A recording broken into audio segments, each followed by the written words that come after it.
Hi folks, Shane here again, your fitness and wellness program coordinator. Today we're giving you another healthy at home fitness tip, and this time what we're going to talk about is correcting that posture that's probably starting to decay a little bit while we're sitting on our couch and sitting at our desk a little more often. So we're going to talk about how to make sure your core is strong by strengthening the muscles of the back of your shoulder, the muscles down the middle of your spine on both sides, and the muscles in your deep pelvis. Okay, so we're going to focus on some anti-movements, which is a little bit different than what we do in sports.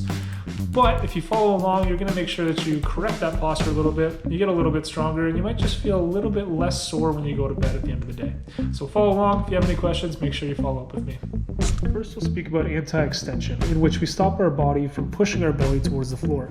A great example of this is the traditional plank, where we go into our elbows and our feet, and we keep our pelvis tucked towards our rib cage. To make it easier, you can also drop to your knees. To make it harder, you can put an object in front of you and try reaching towards that with one limb. You can also pack up a little bag full of some household items, and you can see if you can transfer that from the side to side while you keep yourself stable on your arms and your two limbs that are still on the floor. And to make this even more challenging, try moving without losing that posture. Next, we'll engage the deep pelvic floor by doing a dead bug exercise. You can reach out with opposing limbs while return them back to the center while maintaining that posture where you're tucking your hip bones in towards your rib cage. You can make this a little bit different if you'd like by putting soup cans up over top of your shoulders and extending just your legs, focusing on that breathing. You can also challenge that angle by reaching your shoulders away, which makes those rib muscles work a little bit harder to keep that posture in check. Next, we'll focus on some anti-lateral flexion, which is to the side with our spine. So we'll focus on keeping our shoulder blades back, holding something heavy, and walking ourselves in a straight direction with our chin up and our shoulders back.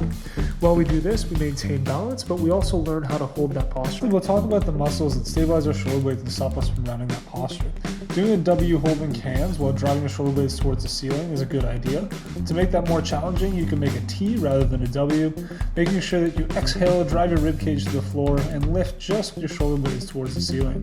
Pause at the top a little bit. If you want to make it more challenging from there, you can do Ys as well, and you can also take those hands straight up overhead into an I, which is the most challenging. Make sure you breathe while you're doing this, but you maintain a core posture. That's all we've got today, folks. Hopefully you learned a little something that'll help you keep your posture in check while you're at home. If you have any questions, feel free to follow up with me or check out our YouTube channel for the next video.